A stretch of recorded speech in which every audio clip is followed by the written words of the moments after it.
కాంగ్రెస్ శ్రేణులంతా సంబరాలు అయితే జరుపుకున్నాయి. ఇక జిహెచ్ఎంసీ ఎన్నికల్లో ఊహించని ఫలితం చూస్తారు. మున్సిపాలిటీలు అంచనాలకు మించి గెలిచాం. వచ్చే 2 ఏళ్లు ఫామ్ హౌస్లోనే కేసీఆర్ మీడియాతో మంత్రి పొంగులేటి చిట్ చాట్ నిర్వహించారు.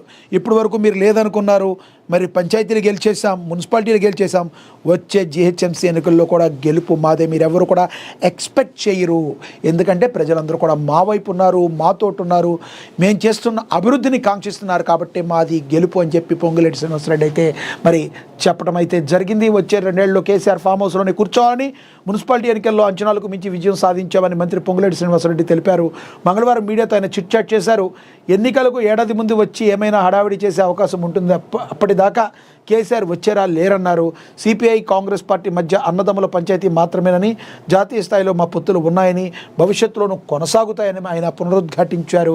ఇక మున్సిపల్ ఎన్నికల్లో తాము ఊహించిన దానికంటే మంచి రిజల్ట్స్ వచ్చినాయని, ప్రతిపక్ష పార్టీలో ఎన్ని ప్రలోభాలకు గురి చేసినా విజయం తమతోనే ఉందన్నారు. బీఆర్ఎస్ నాయకులు మున్సిపల్ ఎన్నికలు రెఫరెండం అన్నారని, ఫలితాలు రాగానే చేతులు ఎత్తేశారన్నారు. 2.5 సంవత్సరాలు తమ ప్రభుత్వ పాలన మున్సిపల్ ఎన్నికల ఫలితాలే నిదర్శనమన్నారు. రాబోయే జిహెచ్ఎంసీ ఎన్నికల్లో ఊహించని ఫలితాలను మీరందరూ చూస్తారని మరి హెచ్చరికలు జారీ చేశారు పొంగులేటి. మీరేమనుకుంటున్నారో, పొంగులేటి మాటలతో మీరు యాక్సెప్ట్ చేస్తారా? కింద కమెంట్ బాక్స్ రూపంలో కమెంట్ అయితే చెయ్యండి.